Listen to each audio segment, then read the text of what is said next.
नमस्कार दोस्तों, मैं जेपी डांडिया आप सभी का आपके अपने YouTube channel dandiya electrical study पर एक बार फिर से स्वागत करता हूं। दोस्तों, आज के इस वीडियो में देखेंगे कि डीसी शंट मोटर क्या होती है। डीसी शंट मोटर की संपूर्ण जानकारी प्राप्त करेंगे। डीसी शंट मोटर क्या होती है, उसका टार्क क्या होता है, आर्मेचर धारा क्या होती है, आर्मेचर धारा व लोड धारा व शंट धारा में क्या संबंध होता है, टार्क और गति में क्या संबंध होता है, टार्क व आर्मेचर धारा में क्या संबंध होता है। इन सभी बातों का पूरा कॉन्सेप्ट क्लियर करेंगे, क्योंकि परीक्षा में इन संबंधों के ऊपर जो अभिलक्षण होते हैं इनके ऊपर काल्पनिक क्वेश्चन पूछे जाते हैं। तो क्यों न आज उन काल्पनिक क्वेश्चनों को या उन अभिलक्षणों को या फिर संपूर्ण डीसी मोटर का अध्ययन कर लें, ताकि अपने मन में डीसी मोटर का जो एक भय उत्पन्न है, जो डीसी मोटर के बारे डीसी शंट मोटर के बारे में जो ये सोच रहे हैं कि अपने आते नहीं है, उन सभी बातों को पूरा कर लें और अपने पूरे कॉन्सेप्ट को क्लियर कर लें और सभी डाउट क्लियर कर लेते हैं, जिससे कि परीक्षा में जो भी क्वेश्चन आए अपने पास, किसी भी प्रकार के एग्जाम में क्वेश्चन आए तो आसानी से बेझिझक उसका उत्तर दे सकें। इस प्रकार के अध्ययन कर लेते हैं। चलो तो देखो, अपना जो इलेक्ट्रिकल थ्योरी का सिलेबस चल रहा है उसमें डीसी मोटर का चैप्टर चल रहा है। उसमें आज डीसी मोटर के प्रकार पढ़ेंगे। प्रकार ज़्यादा नहीं है, प्रकारों में सबसे पहले पढ़ रहे हैं आज डीसी शंट मोटर। तो डीसी शंट मोटर होती क्या है उसके बारे में बताता हूँ आपको। देखो, डीसी शंट मोटर क्या होती है, इसके लिए आपको बताऊं मैं कि डीसी शंट मोटर पढ़ने से पहले आप डीसी शंट जनरेटर को याद करो एक बार कि डीसी शंट जनरेटर में क्या था। जब मैंने आपको डीसी शंट जनरेटर पढ़ाया और डीसी शंट मोटर को अध्ययन शुरू किया, तब आपको बताया कि डीसी शंट मोटर मान लो या डीसी मोटर व डीसी जनरेटर में कोई अंतर नहीं है। संरचना में, बनावट में, उसकी भागों में कोई अंतर नहीं है। सिर्फ अंतर है तो इनपुट व आउटपुट का अंतर है। यही मंत्र आपको मैंने बताया था। आप उसकी संरचना देखोगे, उसकी बॉडी देखोगे, उसके पार्ट्स देखोगे, उसके एक एक पार्ट्स का अध्ययन करोगे, सेम टू सेम वही है। अंतर किसका था? इनपुट व आउटपुट का। इनपुट आउटपुट का अंतर क्या था कि जनरेटर को इनपुट में आपने यांत्रिक ऊर्जा दी थी और मोटर को विद्युत ऊर्जा दे रहे हैं। ठीक है, तो सेम वही। तो अब डीसी शंट जनरेटर को याद करेंगे, उसकी फील्ड वाइंडिंग कैसी थी तो आपको बताऊं। देखो, डीसी शंट जनरेटर की आपको पहले तो मैं डायग्राम बना के दिखाता हूँ कि डीसी शंट मोटर कैसी होती है। देखो, ये डीसी शंट जनरेटर में आप अपने डीसी शंट मोटर में आर्मेचर एक एक पॉइंट टू पॉइंट देखना आपको, फिर भी आपको उसका रिवीजन हो जाएगा और याद भी आ जाएगी कि वास्तव में ये चीज़ पड़ी थी। ये आप लोगों ने देखा था, ये क्या है? ये ब्रूस है। ये ब्रूस लगा दिए। कितने ब्रूस? 2 ब्रूस लगा दिए आप लोगों ने। ये ब्रूस लगाए, फिर आप लोगों ने देखा कि ब्रूस के ऊपर क्या है? ये पिगटेल लगाई, शुद्ध तांबे की होती है। ये आप लोगों ने देखी कि ये फील्ड वाइंडिंग है। ये देखिए आप लोगों ने। अब एक एक पॉइंट टू पॉइंट देखना, मैं आपको अंतर बताऊंगा क्या अंतर था। अब आप लोगों ने देखा कि ये फील्ड वाइंडिंग कहाँ पे? आर्मेचर के समानांतर क्रम में। ये आर्मेचर के समानांतर क्रम में और सप्लाई के भी समानांतर क्रम में। ये सप्लाई के समानांतर क्रम में ये संयोजित कर दिया आप लोगों ने। यहाँ दे दिया आप लोगों ने प्लस माइनस डीसी दी, और यहाँ लगा दिया वोल्ट मीटर डीसी का कि ये बाहर से डीसी देंगे वो आएगी। अब अंतर क्या था? डीसी शंट जनरेटर से सप्लाई बाहर लेते थे, यहाँ अंदर देंगे। देखो, ये धारा का डायरेक्शन, धारा इधर, धारा इधर, धारा इधर, ये धारा यहाँ से फिर यहाँ ऐसे होके इसके अंदर से आएगी, ये यहाँ से, ये यहाँ से फिर बाहर चली जाएगी, ये बाहर होती है यहाँ चली जाएगी। बस यही अंतर था। ये धारा का डायरेक्शन है। अब इसमें क्या है? देखो, आप लोगों ने देखा डीसी शंट जनरेटर मान लो, मोटर मान लो, डीसी शंट मोटर क्या, शंट वाइंडिंग को E1 E2 से दर्शाया गया था। ये E1 E2, आर्मेचर को A1 A2 से, ये A1 A2। इसमें लिखा था आप लोगों ने ये ISH शंट फील्ड की धारा है, ये IA है, ये IL है। ठीक है, और ये इसमें क्या है? ये RSH है, क्योंकि इसमें शंट फील्ड का रेजिस्टेंस होगा। इसमें क्या है? EB है। डीसी शंट जनरेटर में यहाँ EG था, जनरेट EMF था, यहाँ EMF उत्पन्न होगा, कौन सा? EB होगा। इसमें क्या है? आर्मेचर का रेजिस्टेंस है, IR है, सॉरी IA आर्मेचर की धारा है, और ये RA आर्मेचर का रेजिस्टेंस है, और ये IA की डायरेक्शन है।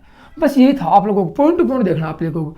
अब क्या देखेंगे? डीसी शंट मोटर की फील्ड वाइंडिंग पतले तार की अधिक टर्नों की बनी होती है।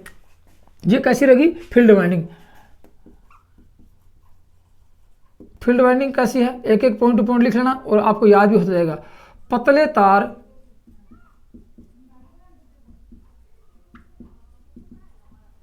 अधिक टर्न। एक तो सबसे बड़ी बात ये आ गई उसकी, किससे दर्शाया? E1 E2 से दर्शाया, लिख लेना। फिर देखो, पतले तार अधिक टर्न होगी। पतले तार अधिक टर्न होगी तो इसका रेजिस्टेंस कितना होगा? इसका प्रतिरोध, किसका? फील्ड वाइंडिंग का R प्रतिरोध उच्च होता है। क्यों होता है कि पतला तार अधिक होता है, पतला तार अधिक टर्न होते हैं तो उच्च होता है। एक ये होगी फील्ड वाइंडिंग कहाँ लगाएंगे, ये आर्मेचर व सप्लाई के पैरेलल में लगाएंगे, मतलब समानांतर क्रम में संयोजित की जाती है, समानांतर में संयोजित करेंगे, समानांतर में संयोजित होती है। एक इसकी सबसे बड़ी विशेषता ये आती है, ये तो देख लिया आप लोगों ने। कहाँ से देखे तो ये होगी कि ये पतले तार की अधिक टर्नों की रहेगी, आर्मेचर के समानांतर क्रम में और सप्लाई के समानांतर क्रम में, देखो समानांतर में है। और अब इसका पतला तार अधिक टर्न है तो इसका प्रतिरोध उच्च होता है, ठीक है ना। अब आप लोग एक देखो कि समानांतर क्रम की विशेषता क्या होती है। देखो यहां से सप्लाई वोल्टेज दिया, मान लीजिए कि आप लोगों ने 200 वोल्टेज दिया, समानांतर क्रम की विशेषता बताओ तो 200 वोल्टेज दिया, 200 आर्मेचर को भी मिलेंगे और 200 किसको मिलेंगे, शंट फील्ड वाइंडिंग को 200 मिलेंगे। इसका मतलब ये हो गया कि 200 वोल्टेज देते हैं तो सब पे वोल्टेज बराबर होता है, होगी इतना ही वोल्टेज इसको मिलेगा, इतना ही। अब इस पे कितना वोल्टेज इफेक्टिव रहेगा वो आप लोगों को जब मैंने इसका सिद्धांत पढ़ाया तब बताया था कि ईबी का मान घटा देंगे वो इसके ऊपर इफेक्टिव रहेगा, क्योंकि ईबी इसके अंदर उत्पन्न हो जाता है बैक ईएमएफ का मान। अब देखो ये नाम की बात करते हैं। अब यहां इनके पढ़ने के बाद आता है कि यहां से आपने धारा दी, धारा मेन धारा कौन सी होगी, धारा मेन हुई ये, मेन धारा ये इसलिए होगी कि ये लोड धारा है। अब मान लीजिए कि लोड धारा का मान आप लोग 20 एम्पीयर है, 20 एम्पीयर यहां से चली तो दो भागों में बटेगी, देखो इसके रास्ते मिलकर दो, ये भाग ये भाग। अब मान लीजिए कि यहाँ 2 एम्पीयर धारा है तो यहाँ कितनी होगी 18 एम्पीयर, मान लीजिए कि यहाँ 3 एम्पीयर धारा है तो यहाँ कितनी होगी 17 एम्पीयर। तो क्या लिख सकते हैं, एक बार तो आप इनके जो सर्किट जो बना है अपना पैरेलल सर्किट उसके बारे में अध्ययन करते रहो, फिर इसकी विशेषताएं देखेंगे, इसके बारे में और अधिक जानकारी प्राप्त करेंगे। अब आप लोग देख रहे हो कि IL ये है, IL लोड धारा है, IL के अंदर लोड धारा मैं लिखा दूंगा आपको, लोड धारा है ये, ISH शंट फील्ड धारा है ये। लोड धारा दो भागों में बटी आगे तो दोनों भाग जुड़ेंगे तब लोड धारा होगी, तो क्या लिख सकते हैं IA प्लस ISH, ये यहाँ पर लिख सकते हैं। क्यों, क्योंकि लोड धारा कुल धारा है, यहाँ पे यहाँ से धारा आप लोग दे रहे हो, दो भागों में बटेगी, दोनों को जोड़ेंगे, इसको और इसको जोड़ देंगे तो ये मिल जाएगा आपको। ये एक बात तो स्पष्ट होगी कि वास्तव में कि लोड धारा शंट फील्ड धारा और आर्मेचर धारा का योग होगा। फिर इसकी बात करें, ये ISH का मान कैसे ज्ञात करेंगे, शंट फील्ड में धारा का मान कैसे ज्ञात करेंगे, मैं आपको बताऊंगा स्थिर रहेगा कि नहीं रहेगा, वो बाद की बात है, विशेषता बताऊंगा। आप सबसे पहले इनकी जो सर्किट के अनुसार जो फॉर्मूले बनते हैं उसको देख लो कि धारा किधर किधर जाती है। अब ISH की बात करें, ISH बराबर देखो इसकी बात करें, इसमें से ये घटा देंगे, IL माइनस IA घटा देंगे तो क्या मिल जाएगी ISH, शंट फील्ड की धारा मिल जाएगी अपने को। एक बात ये आती है। फिर उसके बाद में IA का मान ज्ञात करें, IA आर्मेचर धारा का ज्ञात करते हैं तो इसमें से इसको ज्ञात करेंगे तो इसमें से इसको घटा देंगे, IL माइनस ISH ये घटा दी। तीन धाराएं अपने पास आ गई। काफी बार डीसी शंट मोटर के बारे में पूछा जाता है, डीसी शंट मोटर में आर्मेचर धारा क्या होती है। अब आर्मेचर धारा होती है उसका सूत्र तो अलग बनाएंगे, पहले बना भी चुके हैं, फिर आपको बताऊंगा आर्मेचर धारा कैसे ज्ञात करते हैं, लेकिन सबसे पहले ये आता है, ठीक है। काफी बार क्वेश्चन आ गए परीक्षा में। तो सर्किट आप लोग देख रहे हो कि डीसी शंट मोटर का है, लेकिन यहाँ पे जो अभी जो सूत्र बने जो निर्माण हुआ वो है। अब आगे देखें, देखो अब बच गया ईबी का, देखो RA बच गया, ये बच गया, ईबी का सूत्र बच गया। ईबी का सूत्र मैंने आपको बताया कि ईबी बराबर क्या होता है। सबसे पहली बात, ईबी बैक ईएमएफ का सूत्र आप लोगों ने देखा होगा, 2-3 वीडियो पीछे देखे होंगे। तो 5ZNP अपॉन 60 × A ये होता है, एक सूत्र तो ये होता है। चलो ये भी आपको याद है, फिर भी आप लोग दूसरा सूत्र देखो तो क्या देखेंगे, देखो ईबी बराबर, मैंने आपको बताया कि ईबी का मान कितना होता है, ईबी बराबर आप लोगों ने देखा, आपको याद होगा V माइनस IA RA, ये ईबी का सूत्र होता है, बैक ईएमएफ का सूत्र होता है। नहीं देखा तो पिछले वीडियो देखोगे, आपको पॉइंट टू पॉइंट समझ में आएगा कि ईबी का मान ऐसे कैसे हुआ, ठीक है। अब देखो इस सूत्र से क्या निकाल सकते हैं, इस सूत्र से आप आर्मेचर धारा निकाल सकते हो, आर्मेचर रेजिस्टेंस निकाल सकते हैं। कैसे, देखो आर्मेचर धारा, देखो आर्मेचर धारा एक ये निकाली आप लोगों ने और एक धारा आर्मेचर IA धारा। देखो आर्मेचर धारा यहां से निकालते हैं, इसको यहां से देखना, आर्मेचर धारा निकालेंगे तो V माइनस EB ये रहेगा अपने पास। देखो इसको उठा के इसको माइनस कर देंगे, आपको समीकरण आता है तो इसको रखेंगे अपने पास, ये प्लस में यहाँ माइनस में चला जाएगा, तो क्या लिखेंगे V माइनस EB अपॉन, ठीक है ना, RA। ये आर्मेचर धारा निकल गई आपकी। आर्मेचर धारा को ये वोल्टेज में से ईबी का मान घटाएंगे, आर्मेचर रेजिस्टेंस का भाग दे देंगे तो आपको निकल गई ये। एक बात ये आती है। दूसरी बात देखो, इस शंट फील्ड में धारा का मान कैसे निकालेंगे, देखो शंट फील्ड की धारा निकालते हैं, यहाँ पे वोल्टेज लगाया आप लोगों ने, गौर से देखना, यहाँ पे वोल्टेज लगाया, जितना वोल्टेज यहाँ मिला उतना वोल्टेज यहाँ लग गया, लेकिन इसके ऊपर इफेक्टिव हुआ कि ईबी का मान घट जाएगा। जैसे आप लोग 200 वोल्टेज लगाए, या गौर से बात 200 वोल्टेज लगाई, शुरुआत में 200 वोल्टेज मिलेंगे ना कि ईबी आज मान लीजिए कि इसके अंदर 100 वोल्टेज उत्पन्न होगा तो आर्मेचर पर 100 ही वोल्टेज कार्य करेंगे क्योंकि ईबी विपरीत दिशा में कार्य करता है। लेकिन यहाँ तो 200 आ गई तो ये लिखेंगे कि आर एस एच बराबर, पहले इसका मान निकालो आर एस एच का, तो आर देखो आर का सूत्र होता है ओम के नियम अनुसार वी बट्टे आई, वी मिल गया इसको तो वी बट्टे भाग किसका देंगे जिसकी धारा निकाल रहे हैं आई एस एच। अब आई एस एच का मान निकालेंगे बराबर वी बट्टे आर एस एच। दोस्तों ये तो थे यहाँ पे जो आप सर्किट देख रहे हो पैरेलल सर्किट, उसके हिसाब से जो सूत्र बनते हैं वो मैंने आपको बताए हैं और पहले बता भी चुका हूँ। लेकिन अब आगे इसकी और अधिक जानकारी प्राप्त करते हैं क्या होता है कैसे क्यों होता है। ठीक है, अब देखो आप लोगों ने यहाँ से देखा, मैं आपको लिखवा दूंगा कोई बात नहीं, लिख लो आप कि आई ए लिख लेना आर्मेचर धारा, आर ए आर्मेचर प्रतिरोध, ठीक है ना, और आई एल लोड धारा, I S H shunt field धारा, फील्ड धारा, ठीक है, और क्या बच गया ईबी बैक ईएमएफ, और वी अप्लाई वोल्टेज,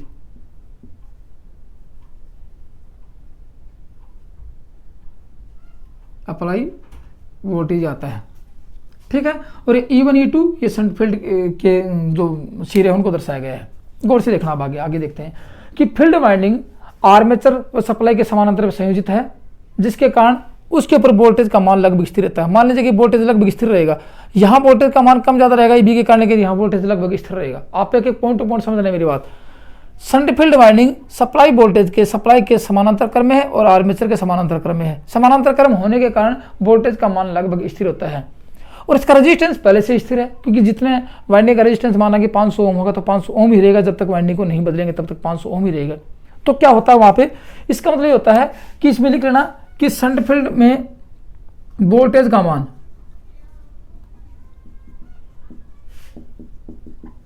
स्थिर होता है और आर पहले से स्थिर है, पहले से ही स्थिर है। तो इस शंट फील्ड में धारा क्या रहेगी, आई एस एच बराबर वी बट्टे आर एस एच। अब आप लोगों को पता है कि आर शंट फील्ड का रेजिस्टेंस स्थिर है और वोल्टेज स्थिर है, देखो दोनों स्थिर है, तो ये क्या है स्थिर है और ये क्या है स्थिर है, तो आई एस एच भी स्थिर ही रहेगी जब तक इसमें रेजिस्टेंस का मान नहीं बदलेंगे, इसका वोल्टेज नहीं बदलेंगे, तब तक शंट फील्ड में यदि 5 एम्पीयर धारा 3 एम्पीयर धारा प्रवाहित तो 3 ही रहेगी, मोटर लास्ट एंड तक चलती रहेगी, इसमें धारा मान नहीं बदलेगा। अब आप लोगों को पता है कि शंट फील्ड में धारा स्थिर है तो फ्लक्स कौन उत्पन्न करता है, फील्ड उत्पन्न करती है। अब देखो आई एस यहां से फ्लक्स कौन बनाएगा, शंट फील्ड बनाएगी। इसका मतलब इसमें से धारा प्रवाहित होगी, इसमें से धारा प्रवाहित होगी तो यहाँ फ्लक्स का निर्माण होगा, फ्लक्स बनाएगी तो मोटर चलेगी। अब फ्लक्स कब बनेगा, जब इसमें से धारा प्रवाहित होगी। अब देखो सबसे पहले बात आते हैं, ये मोटर कौन सी है, शंट मोटर है, शंट जनित्र की भांति है। तो उसके पोलों में क्या है, इसके पोलों में अवशिष्ट चुंबकत्व है। जब आपने डीसी जनित्र पढ़ा था तब आपको बताया था कि ये सेल्फ डीसी जनित्र की भांति है, इसके पोलों में अवशिष्ट चुंबकत्व है, लेकिन अवशिष्ट चुंबकत्व के कारण फ्लक्स का मान बहुत कम है। अब इसमें से जो धारा प्रवाहित होगी फ्लक्स का निर्माण होगा, धारा बढ़ेगी फ्लक्स बढ़ेगा, धारा बढ़ेगी फ्लक्स बढ़ेगा, ठीक है ना। धारा बढ़ाएंगे यहाँ रियोस्टेट लगा के, जो फ्लक्स बढ़ता रहेगा, जितना फ्लक्स बढ़ जाएगा मोटर उतनी ही अधिक चलेगी, क्योंकि फ्लक्स बढ़ेगा तो मोटर में क्या टार्क बढ़ेगा, वो बात है। तो अब आगे टार्क बताऊंगा क्यों बढ़ेगा। अब बात है कि ये है या फ्लक्स बढ़ेगा, फ्लक्स कौन बनाएगी, वाइंडिंग बनाएगी। अब इसमें धारा का मान स्थिर ही है, कहते हैं कि शंट फील्ड में धारा का मान स्थिर है तो फ्लक्स का मान भी स्थिर रहेगा। तो क्या लिखेंगे, फ्लक्स फाई एस एच स्थिर रहेगा। अब देखो फाई एस एच का मान स्थिर हो गया क्योंकि आई एस एच कॉन्स्टेंट है, आई एस एच क्या है, कांस्टेंट है, तो फ्लक्स भी कांस्टेंट ही रहेगा, मतलब स्थिर ही रहेगा। फ्लक्स स्थिर रहेगा, आप लोगों को पता कि फ्लक्स जब स्थिर होगा, फ्लक्स जब कांस्टेंट होगा तो फिर क्या होगा, मोटर की स्पीड लगभग स्थिर ही रहेगी। इसका मान स्थिर है तो मोटर की स्पीड एन भी, गति, स्पीड का एन मतलब गति भी स्थिर ही होती है। इसलिए कहते हैं डीसी शंट मोटर की स्पीड लगभग स्थिर होती है। क्यों होती है, क्योंकि गति एन समानुपाती, आप लोगों ने देखा था एन समानुपाती 1/5, ये कांस्टेंट है, स्थिर है। क्योंकि स्थिर किसके है, क्योंकि गति स्थिर है, तो फाई एस एच, ये फाई एस एच ये किसके बराबर है, ये समानुपाती किसके है, ISH की, और ये आप लोग कांस्टेंट होगी क्योंकि इसका वोल्टेज भी स्थिर है और इसका रेजिस्टेंस भी स्थिर है। तो इसकी अब लोड डालोगे नहीं डालेंगे, इसके प्रतिरोध पर कोई प्रभाव पड़ने वाला नहीं है, इसके वोल्टेज पर कोई प्रभाव पड़ने वाला नहीं है, इसके वोल्टेज में प्रतिरोध में कोई प्रभाव नहीं होगा, इसकी धारा में भी कोई प्रभाव पड़ने वाला नहीं है, धारा का प्रभाव नहीं होगा, इसके फ्लक्स में भी कोई प्रभाव पड़ने वाला नहीं है, और फ्लक्स में प्रभाव नहीं होगा तो मोटर की गति लगभग इस तरह की, इसकी मोटर की गति में भी कोई प्रभाव पड़ने वाला नहीं होता है, क्योंकि मोटर की गति फ्लक्स के विलोमानुपाती होती है और बैक ईएमएफ के समानुपाती होती है। ये आप लोग देख चुके हो दोस्तों। ये तो था यहाँ तक का, अब तक का कि आप लोग इसमें क्या क्या करोगे। अब देखो बात आती है मोटर में, यदि गति की बात करते हैं, गति जब इसमें सबसे पहले वोल्टेज देते हैं तो ईबी का मान लगभग 0 होता है। गौर से देखना, ईबी का मान सबसे पहले मोटर को नहीं चलाया जाता है, मोटर नहीं घूमती है, क्योंकि ईबी कब उत्पन्न होता है, जब मोटर घूमती है। ये आप लोग ईबी के सिद्धांत को, बैक ईएमएफ के सिद्धांत को मैंने जब पढ़ाया था बताया था कि मोटर में ईबी का मान जब मोटर नहीं चलेगी, नो लोड स्पीड पर मोटर, नो स्पीड में मोटर की कोई गति नहीं होगी तो ईबी का मान 0 होगा, मोटर घूमेगी तो ईबी पैदा होगा। अब ईबी का मान है ही नहीं और आपको पता है कि मोटर की गति ईबी के समानुपाती है, ठीक है ना, मोटर में गति नहीं होगी और मोटर में ईबी देखो ईबी बढ़ेगा तो आपको पता है कहीं जाके वो अपन जो टार्क होगा, तो मोटर को सबसे पहले आप लोड पर चला दोगे तो मोटर लोड नहीं उठा पाएगी, क्योंकि मोटर में टार्क ही नहीं है, फ्लक्स नहीं है। देखो ईबी नहीं है तो फ्लक्स नहीं, मतलब कि इसमें टार्क नहीं है तो मोटर लोड पर नहीं चलेगी। इसलिए कहते हैं इस मोटर को नो लोड के साथ चला जाता है। शंट मोटर को बिना भार स्टार्ट किया जा सकता है, जबकि सीरीज मोटर को नहीं कर सकते, क्योंकि इस समय जब मोटर को चलाते हैं तो जो टार्क उत्पन्न होता है वो किसके लिए होता है, यांत्रिक हानि की पूर्ति के लिए। यांत्रिक हानि, घर्षण हानियां होंगी, तो इसलिए बात आती है कि शंट मोटर को लिख लेना, शंट मोटर को बिना भार चलाया जा सकता है और उस समय अर्थात नो लोड अवस्था में जब इसको चलाएंगे तो इसमें जो टार्क उत्पन्न होगा वो सिर्फ किसके लिए होगा, वो यांत्रिक हानि की पूर्ति करने के लिए ही उत्पन्न होगा। घर्षण कंट्रोल, फ्रिक्शन कंट्रोल के लिए इसमें टार्क उत्पन्न होता है नो लोड की स्पीड पर। ये तो थी बात डीसी शंट मोटर की। अब देखते हैं इनमें आपस में संबंध क्या है। इस यहाँ एक सर्किट ये है, एक सर्किट ये है, एक सर्किट ये है, अपने पास 3 सर्किट होंगे। तीनों सर्किट का संबंध देखेंगे क्योंकि परीक्षा में लगभग इन तीनों सर्किट पर संबंध आते हैं, जिसको बोलते हैं डीसी मोटर की अभिलक्षण। अभिलक्षण ये होगा, लोड की धारा होगी, शंट फील्ड की धारा होगी, फ्लक्स का मान होगा, ईबी का मान होगा, सप्लाई वोल्टेज होंगे। तो इनमें संबंध क्या रहेगा बस देखेंगे डीसी शंट मोटर के अभिलक्षण।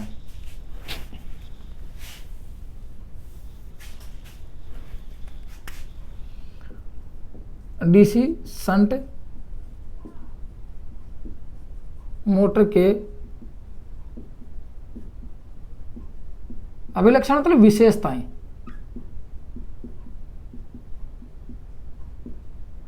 विशेषताएं देखेंगे डीसी शंट मोटर की विशेषताएं क्या होती हैं, इनको बोलते हैं characteristic of DC shunt motor.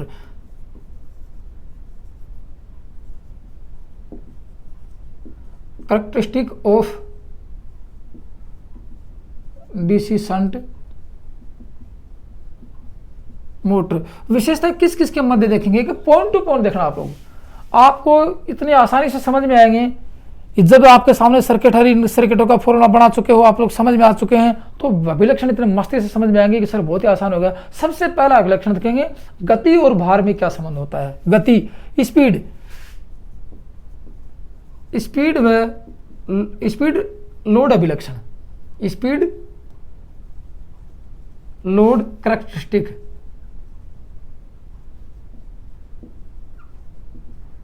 Speed load characteristic में गति भार अभिलक्षण। क्या पढ़ेंगे, गति भार अभिलक्षण या विशेषताएं। अब इसका मतलब ये होता है कि गति व भार में क्या संबंध होता है या भार व गति में क्या संबंध होता है, संबंध देखेंगे। आपको बताऊं, देखो मैं पॉइंट टू पॉइंट देखते जाना। सबसे पहले देखेंगे गति, स्पीड की बात करते हैं, क्योंकि गति व भार के बाद स्पीड की बात करते हैं।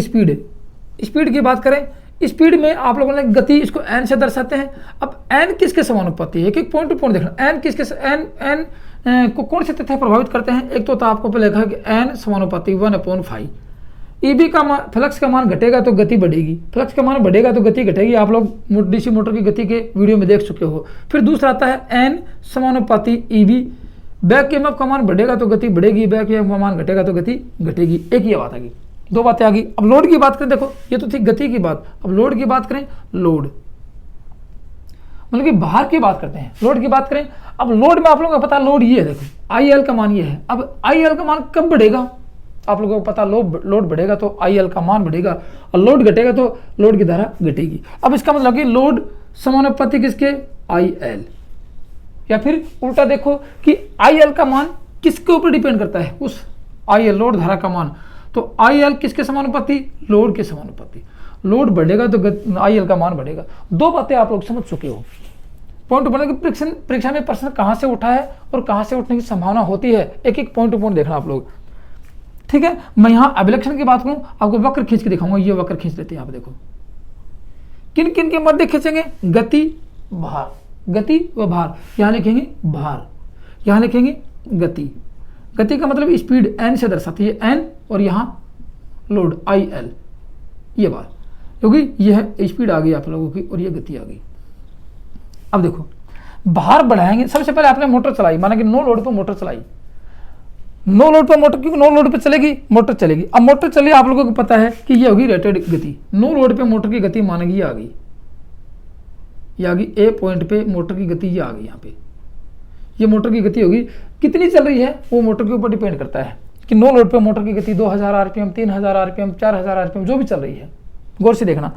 अब आप लोगों ने धीरे धीरे भार, यहाँ माने ये रेटेड भार है, नो लोड भार, ये भार ये हो गया नो लोड के भार। अब मान के नो लोड के भार था ही दिया नहीं और गति चल गई, भार आपने लगाया नहीं और गति ये हो गई अभी। अब गौर से देखना, OA no load speed, no load speed, OA ये यहां से यहां तक नो लोड स्पीड होगी। अब देखो आगे EB समानुपाती ये फाई। अब आप लोगों को पता है कि फ्लक्स फिक्स है, फ्लक्स का मान स्थिर है। क्यों? क्योंकि आप लोगों ने देखा कि ISH का मान स्थिर है, ISH का मान स्थिर, तो फ्लक्स का मान स्थिर है, ये फ्लक्स यही है। तो मोटर की गति तो फ्लक्स के अनुसार तो घटनी बढ़नी है नहीं, गौर से देखना। मोटर की गति फ्लक्स के ऊपर डिपेंड नहीं करेगी, डीसी मोटर की, डीसी शंट मोटर की गति किसके ऊपर डिपेंड करेगी, EB के मान पर डिपेंड करेगी। तो यहां लिखने वाली बात आ गई कि डीसी शंट मोटर की गति बैक EMF के समानुपाती होती है। एक तो नतीजा निकल के आ गया कि ये तो स्थिर है, फिक्स है, φSH का मान स्थिर है, तो ये बच गया वेरिएबल। तो डीसी शंट मोटर की गति बैक EMF के समानुपाती होती है। एक बात ये यहाँ पे स्पष्ट हो चुकी है। दूसरी बात देख लें, EB का मान, EB के बारे में देखें, EB बराबर होता है, आप लोगों ने देखें V माइनस IARA, ये होता है EB बराबर। इसका रेजिस्टेंस स्थिर रहेगा, शुरू में बताया इसका रेजिस्टेंस स्थिर रहेगा, इसमें वोल्टेज का मान स्थिर रहेगा, इसमें धारा का मान स्थिर रहेगी। तो डीसी शंट मोटर में क्या क्या स्थिर होते हैं, एक नोट लगाने वाली बात है कि डीसी शंट मोटर में किन किन का मान स्थिर रहेगा। एक तो ये लिख लो, डीसी शंट मोटर में मैं आपको बताता हूँ, वोल्टेज स्थिर रहेंगे, क्योंकि समानांतर क्रम में वोल्टेज का मान लगभग स्थिर होता है। एक तो बात ये आ गई, वोल्टेज स्थिर रहेंगे। दूसरी बात देखते हैं, RA का मान स्थिर रहेगा, RA इसका जो रेजिस्टेंस होता है, आर में रेजिस्टेंस तो सबका स्थिर है, क्योंकि जब तक इसमें एक्सटर्नल रेजिस्टेंस नहीं लगाएंगे तब तक स्थिर रहेगा। इसमें इसका मान स्थिर रहेगा, 1 ओम रहता तो 1 ओम ही रहेगा, इसका मान भी स्थिर रहता है, RA का मान स्थिर रहता है। एक बात आ गई, RSH का मान स्थिर होता है, दो बात आ गई, लिख लेने वाला बात है। और यदि RSH का मान स्थिर है तो φSH का मान भी स्थिर होता है। ये तो स्थिर कांस्टेंट होते हैं डीसी शंट मोटर में, ठीक है।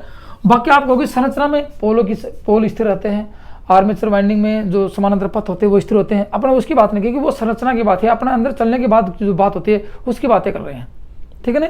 तो स्थिर क्या हुआ, ये स्थिर हुआ यहाँ पे। तो देखो यहाँ पे RA का मान स्थिर है, देखो RA का मान स्थिर है और V का मान स्थिर है, तो बच क्या गया IA का मान स्थिर नहीं होता है, क्योंकि लोड के अनुसार आर्मेचर धारा का मान घटता बढ़ता रहता है। EB किसके ऊपर निर्भर करेगा, देखो इसका मान स्थिर है, याद रखना इसका मान स्थिर है, आर्मेचर ये है, आर्मेचर रेजिस्टेंस स्थिर है, वोल्टेज का मान स्थिर होता है। तो EB इसके ऊपर डिपेंड हो गया, EB IA पर निर्भर करेगा। EB का मान डीसी शंट मोटर में आर्मेचर धारा पर निर्भर करता है। लिखने वाले एक समझने वाली बात है कि डीसी शंट मोटर में बैक EMF का मान आर्मेचर धारा पर निर्भर करता है, क्योंकि इसका मान स्थिर है और इसका मान स्थिर है, बस का ये EB। और आर्मेचर धारा का मान अब किसके अनुसार घटे बढ़ेगा, लोड के अनुसार घटता बढ़ता है। ये IA पर डिपेंड है और EB पर क्या डिपेंड है, EB पर डिपेंड देखो N समानुपाती EB पर डिपेंड गति है। तो ये कह सकते हैं कि डीसी शंट मोटर में गति का मान IA पर निर्भर करता है, स्पीड N मतलब गति IA आर्मेचर धारा पर निर्भर करती है। डीसी शंट मोटर में गति स्पीड आर्मेचर धारा पर निर्भर करेगी। आर्मेचर धारा पर क्यों? क्योंकि ईबी बैक ईएमएफ आर्मेचर धारा पर निर्भर करता है और गति आर्मेचर बैक ईएमएफ पर निर्भर करती है, क्योंकि ये समानुपाती ये है। तो ये इसके बराबर लिखो एन, ये लिख दो, इसके बराबर चाहिए ये लिख दो, आई ए लिख दो। तो एक स्पष्ट होगी कि डीसी शंट मोटर में स्पीड आर्मेचर धारा पर डिपेंड करेगी। एक बात ये आ गई। और आर्मेचर धारा की जब बात करें, गौर से देखना, आर्मेचर धारा की जब बात करें तो आई ए बराबर, देखो आई ए बराबर सामने लिखा है ये I L minus I S H. ये आर्मेचर धारा ये है, ये किसके ऊपर डिपेंड करेगी? इसके ऊपर डिपेंड करेगी, ठीक है ना। तो आई एल में से आई एस एच को घटा देंगे, आई एल में से आई एस एच को घटा देंगे तो क्या मिल जाएगा आपको? ये मिल जाएगा। आई एल में आई एस एच को घटा देंगे तो आर्मेचर, और आपको पता है कि आई एस एच स्थिर है। आई एस एच मैंने लिखा है आपको, देखो आई एस एच यहाँ बताया कि इसका मान लगभग स्थिर रहेगा, क्योंकि इसमें आर एस एच का मान नहीं बदलने वाला और वोल्टेज का मान नहीं बदलने वाला, जिसका मान स्थिर रहेगा। तो लिख सकते हैं यहाँ ये कांस्टेंट है, ये स्थिर है। अब ये स्थिर बच गया ये, तो आई ए का मान किसके ऊपर डिपेंड हो गया? आई ए का मान आई एल पर निर्भर हो गया। अपन पढ़ रहे हैं स्पीड और लोड, दो बातें देखना। देखो आई एल का मान आई ए पर और आई ए ईबी का मान आई ए पर निर्भर हो गया। देखो ईबी का मान, देखो आई एल का मान आई ए का मान आई एल पर निर्भर हो गया और ईबी का मान आई ए पर, यहां भी इसका संबंध हो गया और ईबी के बराबर होगी ये गति। तो अब संबंध देखो कितना लंबा चौड़ा हुआ है। आपको संबंध बताऊं कि यहां से देखेंगे आई एल बढ़ेगी, आई एल बढ़ेगी तो ये बढ़ेगी, मतलब कि आर्मेचर धारा का मान बढ़ेगा, ये इसका मान बढ़ेगा। ये तो स्थिर है, यदि इसको माना कि इसको 22 एम्पीयर कर देते हैं, पहले भी इसका 17 था, इसका 3 एम्पीयर था, इसको 22 एम्पीयर कर दिया, ये तो स्थिर रहेगी, ये हो जाएगी 20। गौर से देखना, इसको माना कि 30 एम्पीयर कर दिया, ये तो 3 ही रहेगी, इसका मान हो जाएगा 27। इसका मतलब ये बढ़ेगी, ये बढ़ेगा, ये घटेगी, ये घटेगी, यहाँ कोई प्रभाव पड़ने वाला नहीं है, ठीक है। तो आई एल का मान बढ़ा तो आर्मेचर धारा का मान बढ़ा, और आई एल का मान कब बढ़ेगा? जब लोड बढ़ेगा तब बढ़ेगा। एक बात आ गई, आर्मेचर धारा बढ़ेगी, देखो आर्मेचर धारा बढ़ी तो आर्मेचर का रेजिस्टेंस, आर्मेचर वोल्टेज ड्रॉप बढ़ेगा, क्योंकि आर्मेचर धारा बढ़ती है, ये आर्मेचर धारा बढ़ेगी, इसका वोल्टेज ड्रॉप बढ़ेगा, इसका वोल्टेज ड्रॉप बढ़ेगा। देखो, और आप लोगों को पता है कि ईबी बराबर, आप लोगों ने देखा था कि ईबी बराबर V minus I A R A, इसका मान बढ़ता है। जैसे मान लीजिए वोल्टेज का मान 50 वोल्टेज मानते हैं और इसमें आर्मेचर रेजिस्ट ये वोल्टेज ड्रॉप का मान 10 है, तो ईबी का मान 40 हो गया। अब इसका मान बढ़ रहा है, इसका मान 20 हो गया, तो ईबी का मान 30 बचेगा। इसका मतलब आर्मेचर वोल्टेज ड्रॉप बढ़ेगा तो इसका मान घटेगा। तो आर्मेचर वोल्टेज ड्रॉप बढ़ा है तो ईबी का मान कम हो गया, ये हो गया ईबी का मान कम, ठीक है। ईबी का मान कम हुआ और ईबी का मान कम होगा तो गति का मान भी कम हो गया, ठीक है। और गति का मान कम हो गया। अब आ गई कि यहां से गति और लोड में देखा अंतर था। अब बताओ लोड बढ़ेगा तो गति घटेगी कि नहीं घटेगी?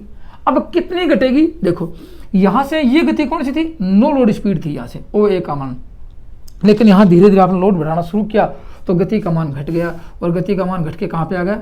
ये आ गया, गति का मान घट के यहाँ पे, और ये आ गया आपकी लोड पर आ गई स्पीड। ये ओ बी क्या होगी?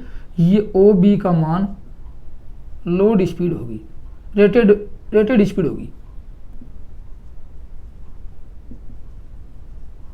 रेटेड स्पीड होगी। ये क्या होगी? रेटेड स्पीड, आपकी ओ बी रेटेड स्पीड है। लेकिन इसका मान कितना कम हुआ दोस्तों? इसका मान सिर्फ 5% ही कम होगा, बस ये याद रखने वाली बात है, जो ना के बराबर माना जाता है। इसलिए लोड बढ़ने पर गति बहुत कम घटती है। इसका इतनी देर का निष्कर्ष क्या निकला कि लोड बढ़ने पर गति का मान बहुत कम घटता है। लोड बढ़ेगा तो गति बहुत कम घटेगी, कम घटेगी। कितनी कम घटेगी? 5% गति कम घटेगी, बस यही देखना है। 5% गति कम घटी, क्यों घटी? क्योंकि लोड बढ़ने से, क्यों घटेगी पूछा जाए? लोड बढ़ने से आर्मेचर धारा बढ़ेगी, आर्मेचर धारा बढ़ेगी तो ये आर्मेचर वोल्टेज ड्रॉप बढ़ेगा, आर्मेचर वोल्टेज ड्रॉप बढ़ेगा तो ईबी का मान, बैक ईएमएफ का मान कम। लिखते जाना एक पॉइंट टू पॉइंट। लोड धारा बढ़ी, लोड बढ़ेगा तो लोड धारा बढ़ेगी, लोड धारा बढ़ेगी तो आर्मेचर धारा बढ़ेगी, आर्मेचर धारा बढ़ेगी तो आर्मेचर का प्रतिरोध, आर्मेचर का वोल्टेज ड्रॉप बढ़ेगा, आर्मेचर का वोल्टेज ड्रॉप बढ़ेगा तो ईबी का मान, बैक ईएमएफ का मान कम होगा, और बैक ईएमएफ का मान कम होगा तो गति कम होगी। क्यों? क्योंकि गति समानुपाती होती है ईबी, और ये कितनी घटेगी, ओनली 5% घटेगी। यहाँ तक आ गया, 5% घटेगी, उसके बाद में गति स्थिर हो जाएगी। और ये 5% ना के बराबर मानते हैं, इसलिए कहते हैं डीसी शंट मोटर की गति लोड बढ़ने पर बहुत कम घटती है। कितनी, अब बताओ ये कितनी होगी, फुल लोड से नो लोड पर गति कितनी होगी, जीरो लोड से, जीरो लोड पे ये थी और लोड पे ये होगी, नो लोड गति। अब नो लोड गति, नो लोड गति फुल लोड गति का, फुल लोड एन का बताओ 95% हुई कि नहीं हुई। काफ़ी बार परीक्षा में क्वेश्चन आ गया कि नो डीसी मोटर में नो लोड स्पीड और फुल लोड, नो लोड गति फुल लोड का कितना परसेंट होती है, 95% होती है। तो 5% कहाँ गई, कम होगी, ना के बराबर होती है, इसलिए कहते हैं डीसी शंट मोटर की गति लगभग स्थिर होती है। ये गति और भार में अभिलक्षण था। दूसरा अभिलक्षण क्या देखेंगे कि टार्क व लोड में क्या अंतर होता है, क्या विशेषताएं होती हैं। टार्क व लोड में देखो, गति आपने भार बढ़ाया तो इसकी गति पर क्या प्रभाव पड़ा, लेकिन अब बात दूसरी करेंगे कि लोड बढ़ाएंगे या लोड घटाएंगे, इसका टार्क पर क्या प्रभाव पड़ेगा। और टार्क आपको पता है, टार्क पढ़ जाएंगे, टार्क दो प्रकार का, armature torque, shaft torque. Armature torque shaft torque से अधिक होता है। उसके फॉर्मूले क्या हैं मैंने आपको बताए थे, नहीं याद है तो मैं याद दिला दूंगा आपको कि टार्क किसके ऊपर निर्भर करता है, टार्क क्यों निर्भर करता है, ठीक, मैं याद दिला दूंगा। तो अब दूसरा अभिलक्षण क्या देखेंगे, दूसरा अभिलक्षण देखेंगे, आप गौर से एक एक बातें देखते चले जाना, मैं आपको सारी बातें समझा दूंगा। दूसरा अभिलक्षण चलेगा, अब बस इतनी में आ जाएगा। दूसरा अभिलक्षण, ये दूसरा अभिलक्षण आ गया टार्क व लोड कैरेक्टरिस्टिक। किसका, टार्क व लोड कैरेक्टरिस्टिक आ गया, टार्क व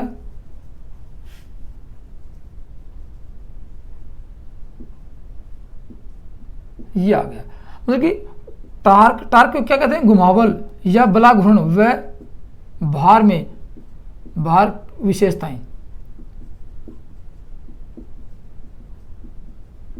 ये आ गया अभिलक्षण, आ गया या अभिलक्षण बोल देते हैं इनको, गौर से देखना। अब कहने का मतलब है कि लोड व इसके टार्क में, टार्क कितना होगा, घुमावल कितना उत्पन्न होगा, उसके ऊपर आप देखते हैं कि क्या होता है। अब डीसी शंट मोटर का टार्क आपको पता है, डीसी शंट मोटर का टार्क, शंट मोटर का टार्क क्या था आप लोगों को पता है, गौर से देखना। मैंने आपको बताया टी समानुपाती आई ए फाई, ये आप लोगों को अच्छी तरह मैंने फॉर्मूला फिट करके बताया था कि कैसे कैसे समानुपाती होगा। ये था कि डीसी शंट मोटर में टार्क टी समानुपाती आई फाई ए होता है। अब आप लोग इतना देख चुके हो कि आई ए और फाई, फाई कौन सा है, ये उत्पन्न करेगा और इसका मान आपको बताया स्थिर होता है। क्यों, क्योंकि इस पर वोल्टेज स्थिर है और इसका रेजिस्टेंस स्थिर है। ये दोनों स्थिर होने के कारण इसकी धारा स्थिर है और धारा स्थिर तो फ्लक्स का मान स्थिर है। तो लिख सकते हैं फाई फिक्स होता है, जितना उत्पन्न एक बार हो गया उतना ही हो गया, ये फिक्स होता है। इसका मतलब अब क्या बच गया, इसका मान फिक्स है, डीसी शंट मोटर में बता रहा हूं। तो टार्क किसके समानुपाती बच गया, टार्क बच गया आई ए के समानुपाती। तो काफी बार परीक्षा में गए डीसी शंट मोटर का टार्क किसके समानुपाती होता है। वैसे तो फ्लक्स और आर्मेचर धारा के गुणनफल के समानुपाती होता है, लेकिन स्पेशल डीसी शंट मोटर की पूछ जाए, डीसी शंट मोटर का टार्क किसके ऊपर डिपेंड करता है, डिपेंड करता है आर्मेचर धारा पर। तो यहां लिख लेते हैं डीसी शंट मोटर का टार्क, डीसी शंट मोटर का टार्क आर्मेचर धारा पर डिपेंड करता है, आई ए पर निर्भर करता है। क्यों, क्योंकि फ्लक्स का मान स्थिर है इसका, तो ये तो बदलने वाला है नहीं, और ये नहीं बदलेगा, इसका मान उतार चढ़ाव होता है। आई ए का उतार चढ़ाव ये मैंने आपको बताया, इसको बढ़ाएंगे, ये कब बढ़ेगा, जब लोड का मान बढ़ेगा तो आर में ये बढ़ेगी, लोड का मान बढ़ाएंगे तो आई एल का मान बढ़ेगा, आई एल का मान बढ़ेगा तो कब बढ़ेगा, देखो लोड बढ़ाया तो आर्मेचर धारा बढ़ी और आर्मेचर धारा बढ़ी थी, ये बढ़ा, क्योंकि आई एल बराबर आप लोगों ने देखा कि आई ए प्लस आई एस एच होता है। इसका मान लीजिए कि 3 एम्पेयर है, इसका 7 एम्पेयर है, यहाँ कितनी होगी 10 एम्पेयर होगी। लोड बढ़ाया, कौन बढ़ेगा, लोड बढ़ाते ये बढ़ेगी, चाहे इसको बढ़ा लो चाहे इसको बढ़ा लो। लोड बढ़ाएंगे, मान लीजिए इसका मान 15 एम्पेयर हो गया, ये तो 3 ही रहेगी आई एस एस का मान, इसका मान कितना हो जाएगा 12 एम्पेयर हो जाएगा। तो ये कह सकते हैं कि लोड बढ़ाएंगे तो आर्मेचर धारा बढ़ेगी, जिसमें लोड धारा का मान बढ़ेगा, ये होगी बात कंफर्म। तो इसका मान स्थिर हुआ, इसका मान स्थिर हुआ तो इसका फ्लक्स स्थिर हुआ, तो डीसी शंट मोटर में टार्क आर्मेचर धारा के ऊपर निर्भर करता है। लेकिन आगे देखते हैं आई ए का मान, ये होगी ना आई ए। अब आई ए के बदले में देखो आई ए बराबर क्या हो गया, आई ए बराबर हो गया I L minus I S H. ये आप लोग सबसे पहले देख चुके हो कि आई ए बराबर ये हो गया I L minus I S H. क्यों, क्योंकि ये तो मैं मुख्य धारा है और ये दोनों का योग है। इसका मान ज्ञात करेंगे तो इसमें घटा देंगे, जो आप लोगों को सबसे पहले बता चुका हूं मैं। अब आप लोगों को पता कि ISH का मान स्थिर होता है, पक्के है ना। ISH का इसका मान स्थिर होता है, इसका मान क्यों? क्योंकि इसमें रेजिस्टेंस का मान स्थिर है, इसका वोल्टेज का मान स्थिर है। क्योंकि वोल्टेज क्यों स्थिर है? क्योंकि पैरेलल में संयोजित है, वोल्टेज स्थिर है। इसका रेजिस्टेंस माना कि पहले 500 ओम पे तो लास्ट टाइम तक 500 ओम ही रहेगा, कम ज्यादा नहीं कर सकते। तो ISH का मान स्थिर है, यहाँ लिख सकते हैं ISH कांस्टेंट है। समझ गए? किसमें? डीसी शंट मोटर की बात कर रहा हूं दोस्तों में। आप ये मत लिख देना कि डीसी सीरीज मोटर में भी ऐसे ही होगा, ऐसे नहीं होगा। अब आप लोग समझ गए होंगे। क्या समझ गए? कि इसका मान तो स्थिर है, तो IA का मान IL पर निर्भर करता है। तो लिख सकते हैं कि IA का मान बढ़ेगा तो क्या बढ़ेगा? IL का मान बढ़ेगा, पक्का। इसका मान बढ़ेगा तो इसका पक्का बढ़ेगा, इसका स्थिर रहेगा। एक बात आ गई। और IL का मान स्थिर रहेगा तो आप लोगों को पता है कि टार्क भी स्थिर रहेगा। टार्क IL का मान बढ़ेगा तो टार्क बढ़ेगा। क्यों? टार्क किसके ऊपर डिपेंड करता है? IA पर। तो IA देखो, टार्क किसके ऊपर डिपेंड करता है? IA पर। IL का मान बढ़ा तो टार्क बढ़ा, तो कह सकते हैं कि IA बढ़ेगी तो IL बढ़ेगी, और IL बढ़ेगी तो टार्क भी बढ़ेगा। ठीक है, तो ये लिख सकते हैं कि डीसी शंट मोटर में टार्क IL के समानुपाती होता है। डीसी शंट मोटर में टार्क IL के समानुपाती होता है, इसलिए कहते हैं लो लोड पर कम टार्क और अधिक लोड पर अधिक टार्क देने वाली है। गौर से देखना, ये मोटर कौन सी? डीसी शंट मोटर लो लोड पर, लो मतलब कम लोड पर, लो होगा लोड तो लो टार्क देगी है, क्योंकि लोड बढ़ेगा तो ये बढ़ेगी, इसके बराबर ये बढ़ेगा। और हाई वोल्टेज, हाई लोड होगा, उच्च लोड होगा, हाई लोड होगा तो हाई टार्क देगी आपको, उच्च टार्क देगी। और टार्क भी इसके बराबर बढ़ रहा है, लोड बढ़ा टार्क बढ़ेगा, लोड घटा टार्क घटेगा, तो गति लगभग स्थिर रहेगी। इसलिए कहते हैं गति स्थिर होती है। इसलिए यहां क्या लिख सकते हैं? इसके यदि आप देखोगे क्या कि लोड व गति में क्या विलक्षणता, क्या संबंध था, उसका आप एक ग्राफ बनाएं। देखो अब आपके समझ में आ जाएगा ग्राफ। ये हुआ आपका ग्राफ बनाएंगे, वक्र खींचेंगे। वक्र में किसके खींचेंगे? यहाँ टार्क लिखेंगे, ठीक है, और यहाँ लिखेंगे IL का मान। IL मतलब लोड लिखेंगे। अब लोड आप धीरे धीरे बढ़ा रहे हो, टार्क बढ़ेगा। देख लिया कि समानुपाती है इसकी। लोड बढ़ाया टार्क बढ़ा, लोड बढ़ाया टार्क बढ़ा, लोड बढ़ाया टार्क बढ़ गया। ये बढ़ रहा है, यहाँ से बढ़ रहा है क्योंकि टार्क इधर है, टार्क इधर है, ये बढ़ रहा है, ये भी बढ़ रहा है, ये टार्क बढ़ रहा है। तो क्या समझ में आएगा आप लोगों को? समझ में आ गया कि इसके बराबर इसको ऐसे करेंगे, ऐसे ग्राफ खींचेंगे तो सीधी रेखा आएगी। ये एक सीधी रेखा होती है। ये किसका विलक्षण दर्शा रहा है? काफी बार आता है, ये किसका विलक्षण दर्शाया गया है? ये दोस्तों IL व टार्क अभिलक्षण है। ये होगा टार्क, आपको ये होगा टार्क। ये सीधी रेखा में रहेगा, एक रेखीय रूप से रहता है, ठीक है ना। तो ये विलक्षण किसका है? टार्क व लोड में क्या संबंध है, जो सीधी रेखा की भांति होता है। आगे समझ में? तो अब कह सकते हैं कि टार्क लोड धारा के समानुपाती होता है। लेकिन डीसी शंट मोटर का टार्क, आप लोगों ने देखा डीसी शंट मोटर का स्टार्टिंग टार्क कितना होता है। अब एक चीज आगे, स्टार्टिंग टार्क कितना होगा? देखो 5% आप लोगों ने गति घटाई थी, तो लिख सकते हैं डीसी शंट मोटर का एक नोट लगाने वाली बात आ गई। डीसी शंट मोटर का स्टार्टिंग टार्क,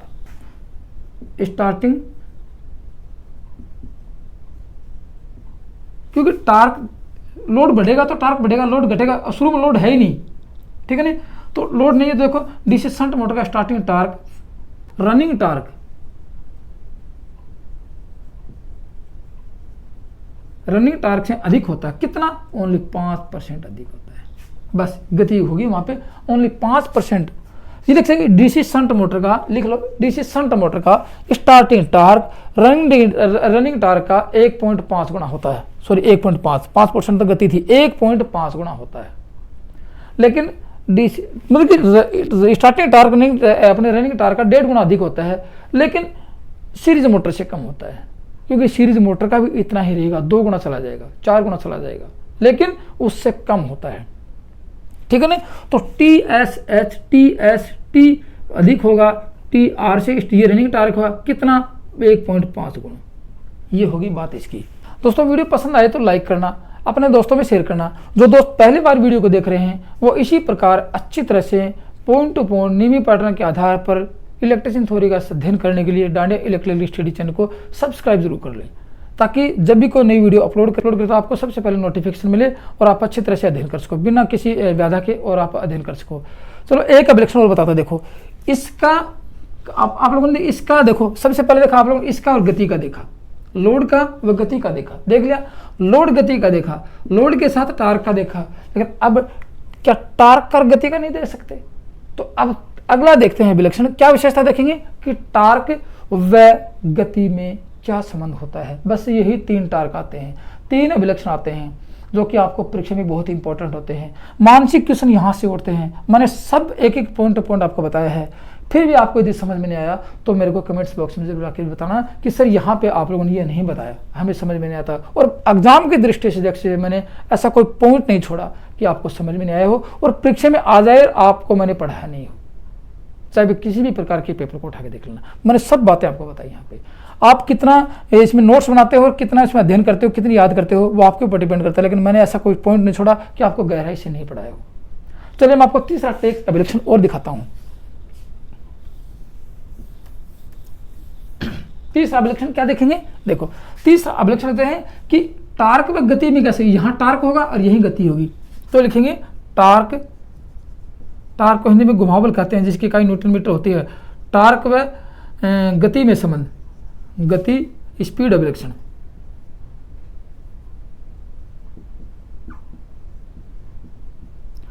टार्क व स्पीड एप्लीकेशन मतलब ये कह सकते हैं कि स्पीड व टार्क कैरेक्टरिस्टिक एक ही बात है, स्पीड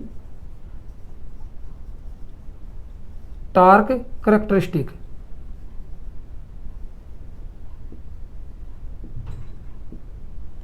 ये देखते हैं इन दोनों में क्या संबंध होता है। अब आपको 2 बातें बताऊंगा, देखो स्पीड आ गई n और टार्क आ गया t, तो n व t में क्या संबंध होता है। वहीं आप लोगों ने देखा कि जो पहले वाला एप्लीकेशन देखा था टार्क आएगा t और ये आ गया IL, इसमें क्या संबंध था वो आप देख लेना। यहाँ n व t में क्या संबंध होता है। अब आप लोगों को पता है कि टार्क किसके समानुपाती, फिर वही बातें बताऊंगा आपको। डीसी मोटर में टार्क शुरू में फाई, ये IA व फाई के गुणनफल के समानुपाती, IA व फाई के गुणनफल के समानुपाती होता कि नहीं होता है, देख लिया होता है। फिर उसके बाद में गति की बात करते हैं, गति किसके समानुपाती, गति EB के समानुपाती और गति 1/फाई के समानुपाती विलोमानुपाती बात है कि फ्लक्स के विलोमानुपाती व EB के समानुपाती होती है, ठीक है ना। अब ये आप लोगों को देखो कि n समानुपाती EB, आप लोगों को देखो कि इसका मान तो स्थिर होता है, किसका, फिर वही बातें आपको बताऊंगा कि फ्लक्स का मान स्थिर है। क्यों ये फ्लक्स का मान स्थिर है, पहले बताइए ये फ्लक्स का मान स्थिर होता है तो डीसी शंट मोटर में गति किसका समानुपाती आपको मैंने बताया थोड़ी देर पहले, EB के ही समानुपाती रहेगी, क्योंकि फ्लक्स का मान स्थिर होने के कारण इसके समानुपाती होगी, EB के समानुपाती ही होगी फ्लक्स स्थिर होने के कारण। अब 2 बातें आ गई, EB का मान मैं आपको फिर वो विलक्षण बताऊंगा। EB क्या होता है, EB की बात करें, EB को बैक EMF, EB बराबर V माइनस IA RA। इतना बात यदि आती है, आप लोगों को पता कि आर्मेचर धारा जब बढ़ती है, गौर से देखना, आर्मेचर धारा बढ़ेगी तो आर्मेचर वोल्टेज ड्रॉप बढ़ेगा और आर्मेचर वोल्टेज ड्रॉप बढ़ेगा तो ये घटेगा। मैंने आपको थोड़ी देर पहले बताया था ये घटेगा, क्यों, देखो जैसे इसका मान 10 वोल्टेज है माइनस इन दोनों का मान यदि आप करते हो 3 वोल्टेज तो EB का मान कितना हुआ 7 वोल्टेज। अब IA का मान बढ़ेगा तो ये 4 वोल्टेज हो जाएगा, 4 वोल्टेज इसका मान 6 हो गया। इसका मतलब कह सकते हैं कि IA आर्मेचर धारा बढ़ेगी, EB का मान घटेगा। गौर से करना, आर्मेचर धारा बढ़ेगी तो EB का मान घटेगा। अब आपको ग्राफ बना के दिखाऊं, देखो गौर से देखना कि आर्मेचर धारा, देखो आर्मेचर धारा IA घटेगी, EB का मान बढ़ेगा, आर्मेचर धारा बढ़ेगी, EB का मान घटेगा। अब आर्मेचर धारा बढ़ रही है, ये कब बढ़ेगी, जब लोड बढ़ेगा, लोड बढ़ेगा तो आर्मेचर धारा बढ़ेगी, आर्मेचर धारा बढ़ेगी तो EB का मान कम होगा, EB का मान कम होगा तो गति का मान कम होगा, ठीक है। EB का मान कम होगा तो गति का मान कम होगा। लेकिन आप लोगों ने एक चीज और देखी, ये तो था EB, ये तो इसमें संबंध था, किसका, स्पीड का संबंध था। टार्क की बात करें, आप लोगों को पता है टार्क कब बढ़ेगा, टार्क बढ़ेगा, देखो टार्क किसके समानुपाती, IA के समानुपाती, ये तो स्थिर है तो IA के समानुपाती टार्क बढ़ेगा, देखो IA का मान बढ़ेगा तो टार्क बढ़ेगा, लेकिन IA का मान बढ़ेगा, टार्क बढ़ेगा, लेकिन यहाँ EB का मान कम हो रहा है। तो यहाँ लिख सकते हैं टार्क व गति में क्या संबंध हुआ, देखो संबंध बताता हूँ आपको। यहाँ पे आपका ये आपकी N और ये आपका टार्क, ठीक है ना। अब दो चीजें देखिए आप लोगों ने, देखना आर्मेचर धारा यदि बढ़ रही है, ईबी का मान घटेगा। आर्मेचर धारा बढ़ी, ईबी का मान घटा, ईबी का मान घटा, तो ये आपके समझ में आएगा कि ईबी का मान घटेगा तो गति घटेगी। ये आपकी रेटेड स्पीड ये है। मान लें कि मोटर ये चल रही है आपकी जितनी भी स्पीड पे चल रही है, मान लें कि ये ए आ गई, ओ ए सी आपकी क्या है, ओ ए रेटेड स्पीड है, मोटर की रेटेड स्पीड है जो नो लोड पे चल रही है। अब धीरे धीरे आप लोग लोड बढ़ाओगे, लोड बढ़ाएंगे, आई ए बढ़ेगी, ईबी का मान घटेगा तो टार्क घटेगा।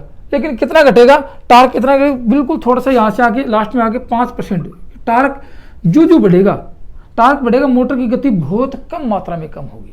याद रखना जरूरत है, टार्क बढ़ने से गति पर पड़ने वाला प्रभाव कितना होता है, लगभग 5% माना जाता है, 5% माना जाता है, तो नगण्य माना जाता है। तो इसका गति कितनी घट जाएगी, ये 5% गति घटेगी।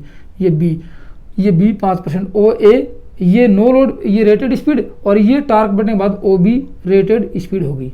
तो ये टार्क के साथ रेटेड स्पीड ये, और ये नो लोड स्पीड होगी, नो लोड स्पीड, और ये लोड के साथ स्पीड, लोड स्पीड। कितना अंतर हुआ, 5% का। इसलिए कहते हैं कि आप लोगों ने जब शुरू में जो अभिलक्षण देखा डीसी शंट मोटर में, गति भार अभिलक्षण और स्पीड टार्क अभिलक्षण समान होते हैं, लगभग बराबर होते हैं। काफी बार परीक्षा में अगर डीसी शंट मोटर में कौन सी जो संबंध वो लगभग स्थिर होते हैं, जो अपने मिलते जुलते समान होते हैं, क्योंकि डीसी भार गति अभिलक्षण भी ऐसा था, भार व गति का अभिलक्षण क्या था, ऐसा ही था, और टार्क व गति का अभिलक्षण भी ऐसा ही है, दोनों लगभग समान होते हैं। तो दोस्तों ये तो था टार्क बढ़ने के बाद गति बहुत कम घटती है, टार्क बढ़ने से गति बहुत कम घटती है, इसलिए कहते हैं डीसी मोटर की गति लगभग स्थिर मानी जाती है। और ये 5% गति किसके कारण कम हुई, आई ए के कारण कम हुई है। याद रखना बात, ये 5% गति किसके कारण, क्योंकि आई ए बढ़ रही है तो ईबी का मान घट रहा है तो गति घटेगी, 5% गति आई ए के कारण घट रही है। दोस्तों ये तो था आपका डीसी शंट मोटर का संपूर्ण वर्गीकरण। फिर भी यदि आपको कुछ समझ में नहीं आया है तो कमेंट्स में जरूर बताना कि सर ये चीज़ें बच गई हैं, ठीक है ना। अब बचेंगे, ये बच गया कि डीसी शंट मोटर का प्रयोग कहाँ कहाँ किया जाता है, वो 2-4 बातें और लिख लो। देखो आप लोगों को इतना निष्कर्ष, इतना पढ़ने के बाद निष्कर्ष क्या निकला कि डीसी शंट मोटर की गति लगभग स्थिर मानी जाती है। लोड बढ़ेगा, लोड घटेगा, गति पर 5% प्रभाव जो नगण्य माना जाता है और स्थिर के बराबर होगी। तो इस मोटर का प्रयोग लिख लो, डीसी शंट मोटर का प्रयोग स्थिर गति पर चलने वाली कम भार की मशीनों में किया जाता है। स्थिर गति पर चलने वाली कम भार की मशीनों में किया जाता है। अब कौन कौन सी होंगी, 2-4 नाम आपको बता देता हूं। जैसे मशीन टूल होगी, मोटर जनरेटर सेट होगा, और ग्राइंडर होगा, और पॉलिशर होगा, और ब्लोअर होगा, प्रिंटिंग मशीन होगी, गोली आरी, वो जो लकड़ी काटने वाली मशीन होती है गोली आरी होती है, लकड़ी का रंदा होता है जो लकड़ी पर रंदा लगाते हैं फिनिशिंग करते हैं वो होता है, लैथ मशीन होती है, और पानी का पंप होता है। इतने नाम लगभग परीक्षा में सारे नाम आ चुके हैं, मैंने आपको बता दिए हैं। क्या क्या बताया, machine tool, MG set, grinder, polisher, blower, printing machine, गोली आरी, और लकड़ी का रंदा काटने वाली मशीन, लैथ मशीन, और पानी की मशीन, पानी का पंप होता है। इनमें क्या जाता है, और लगभग देखा जाए तो स्थिर गति वाली मशीनों में इसका प्रयोग किया जाता है। दोस्तों ये तो था आपका डीसी शंट मोटर का संपूर्ण वर्गीकरण, ठीक है। तो दोस्तों आज की वीडियो में सिर्फ इतना ही, अगले वीडियो में देखेंगे डीसी सीरीज मोटर क्या होती है।